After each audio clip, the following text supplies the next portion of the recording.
ngasiगी marum mayam ngasigi nongsa yam thina sai aduna room manungda lerame yungi room manungda leibaduna fan thaabsu leibise mu ngamdaba nongsa yam sai aduna khoigi hek thongan sorom thola kanda si wapan si leiye ko turen panda sigi natural wapan sigi magi aing bi khunungai se AC thaabana ka nungai haribi AC yaw yumna ka nungai ri mayam do aduna ka di yaw roida yam thi nungai ko u wase khoina angang ori ajidi khoi yung khuding ba ke maning se sida loina u wa se yam loina horam meba ado hoji kandi loina yan that khre duna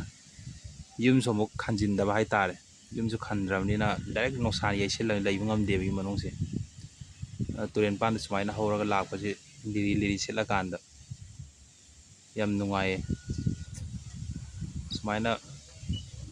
yung khuding gi natraga mafum hang basing se yam ne khona uwa thajilaga di temperature si khara di phaga do mal yam sare kondakti somna kandaga uwa sing ji yongone